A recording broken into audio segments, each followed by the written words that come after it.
Next one's called Blood in the Leaves. This again, they use the auto-tune on that, but basically, the song is a romance song. Or it's kind of a romance, but it's not really. It's just, honestly, it's just, it's kind of boring. I mean, I didn't think about it. The only thing I know is that it's about society. So I'm just gonna skip this one. It's kind of just boring. All right. Oh, there's another one I like. So don't think I'm just skipping stuff. All right, Guilt Trip. This is again more auto-tuning. Oh, fun. But it's just basically him. It's like kind of giving someone a hard time. It's like, oh, where was this? Where it is, and you know you're kind of getting guilt tripped about it.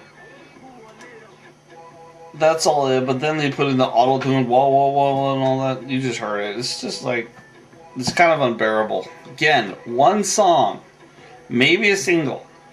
But really, these guys got to step away from that auto-tune. It was cool for a little bit, and not so cool now, because everybody uses it. And it can make everyone sound like some sort of rock star, and that's kind of dumb. Like, yeah, how would Welcome to the Jungle by Guns N' Roses sound with an auto-tune? or no, or a country song, Garth Brooks, you name it. It just was like, what the? No, it wouldn't work. Okay. Now this one I like. This next track, it's got a screechy beat, but I could totally see it in the club. It's called "Send It Up." And it's got a really catchy beat, and it's just like everyone step up, everyone get ready, your party, and it has a different voice. It's not Kanye. And I just really liked it. I didn't even listen to the lyrics anymore. It was the beat and the different thing. I think this song should have got a lot more credit than what it got.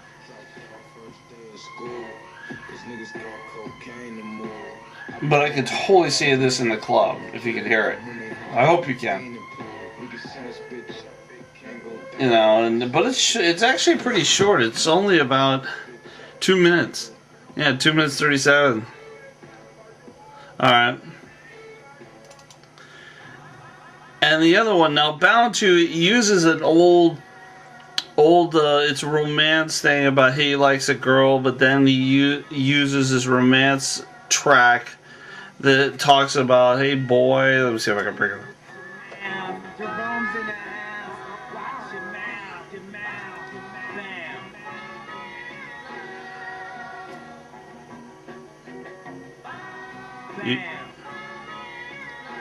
Falling in love. Honey. And that's his twist about that. So it's bound to, what really I think is bound to falling in love about someone, which it was cool. I didn't like the honey, and it said it like over and over, like maybe 10 times. That whole song was just, it was part of the beat, and it was annoying. Even the thing about using old thing, like here, I'll bring up the Otis Redding one, which I have that, if you bear with me for a moment, for a comparison. And let me see if I can just bring that up in just a second. I got it under videos. Sorry about that.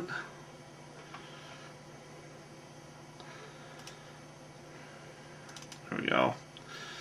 Miscellaneous.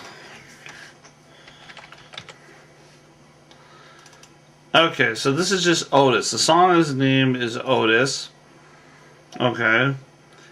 And Otis Redding is actually known, if you've ever seen this on that, he's known for his song Sitting on the Dock of the Bay in San Francisco, where he's actually from the East Coast. I want to say the Carolinas. I'm not sure where.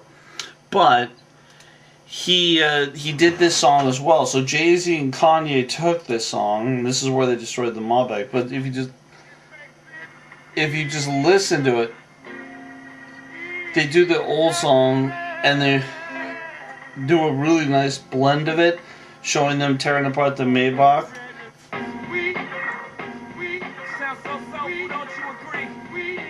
There's a build-up. I invented sweat. Popping bottles, putting supermodels in the cab. Proof. Now I want. So now, if you hear that. Think about it. These guys know about Otis Redding. These guys are not stupid, and for them to come up with that riff,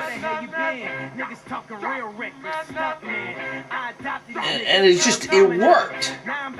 That video, Otis, was effort. Either that they came across about it as a freak, but they came up with the lyrics and it worked. The whole song worked, and that was superior effort on both of their ends. And it was a perfect song to use in that whole video. But it does show the talent both of them have. In the case with Kanye, I think he's out of his freaking mind, but at the same time, you can't take it away. The man's, as a rapper, he's extremely talented. But is the craziness worth the talent? You gotta ask yourself. There are many artists that we lost that were just absolute nutcases, but they were absolute geniuses as far as their craft. I mean, in my generation, and this sounds old, was Kurt Cobain. I didn't like him till after I started listening to his stuff after he was dead. And I was like, wow, I really missed out on this. Not to mention the fact that he was murdered, but that's a whole nother thing, which the officials don't think that, but everyone who knows the whole story. It's just whatever. And the fact is that you have to see these guys, and it's not just him, it's like Jimi Hendrix, Buddy Holly. Now, you could give the argument like, well, these guys just died in their prime, that's why they're kind of immortalized. No, I'm not even talking about that, because there were plenty of people. James Dean, he died in his prime, but all he had was a look. He didn't really do anything other than one film. Rebel Without a Cause, I think. Or maybe two. I can't quite remember. But the point is, he had a look and he was immortalized. That was an immortalized look. Jimi Hendrix had actual musical skill. Kurt Cobain, he had musical skill. But the thing is he was just sick of the corporate thing. He hated it. Kanye has skill, but he needs a controller because he's too out of control. And that's what Jay-Z does, is that he brings balance to Kanye and tells him, look, you're going to do this. And, I mean, my deep feeling is I don't think Jay-Z likes Kanye. I think he sees him as a business. I think if he got himself under control, he'd hang out with him more or do things more with him. But beyond that, I don't really see it. But you cannot deny both of that. Now, let's take a moment, since I've now reviewed both albums, look at the religious aspects of this, and look how much they have really gotten their attention. Number one, both albums I purchased, so they got my money on that, and percentage from Amazon. But they essentially got my money for this review, so I could do it.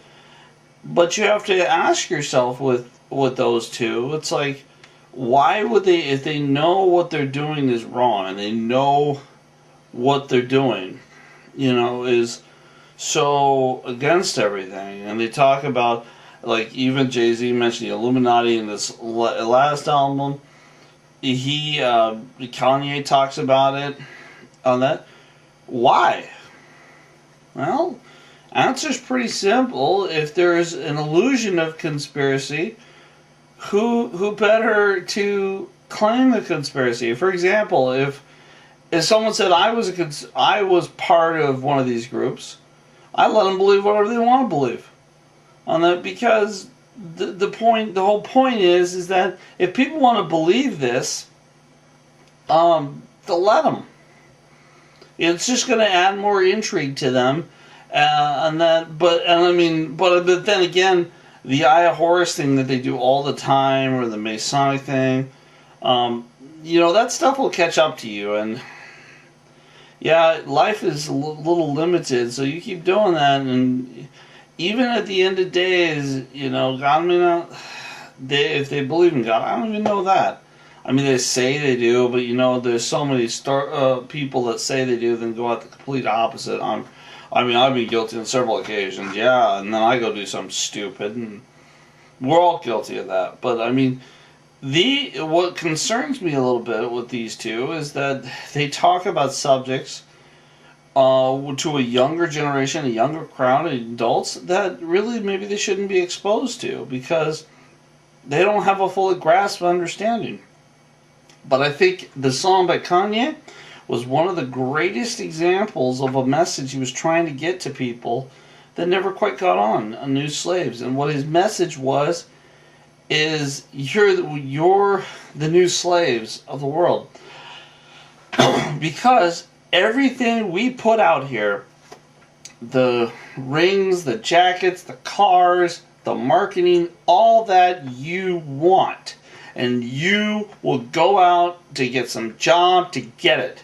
And we get it, and we get it for free because when we wear it, you go out and buy it. And that's what I think he was trying to say. He was trying to get a message across. But then again, you watch the video, and people like in these concerts that they go to are just completely possessed. Like there were several times where Kanye said, "I sold my soul to the devil," and everyone's like, "Yeah," you know. And it's like, you know, I know you can be a drunk dummy sometimes, but you know, I would believe Tupac had more religious belief than these two. But I can't take away their abilities as rappers. They know what they're doing. Jay-Z, incredible marketer. He knows what people want. And he's best known for when these radio stations don't want to play his stuff, he's like, screw you. I don't care. I got my money and I'll just go do something else. But he's so big. I mean, the man sang at the Super Bowl stuff, which I still am in protest of. They should not have allowed that for the reunion for Destiny's Child. That's a whole nother thing. But anyway, this is Dinosa. I hope you enjoyed this. I know it's kind of long for this album. But out of the whole album, I give it a 6, maybe a 7. And that's only because there were 2 songs. Magna Carta is about the same thing, 6 or 7. Neither one was that good. But between the two, I liked the Kanye one because it was crazier. And he was trying stuff, whereas that's the example. That's what I forgot to talk about. The example I want to give is that the Kanye album is like the crazy rock and roll side, and the Jay-Z album was more the corporate piano side. And if you listen to the two side by side, or listen to them one after another like I did, you'll see that.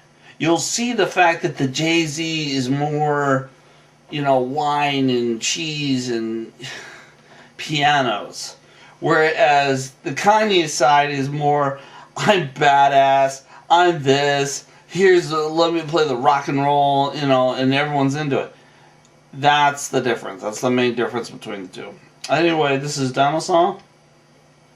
Check them both out, see what you think. I don't know if you should buy them, but if you borrow them, listen to them, you'll see my points are pretty similar.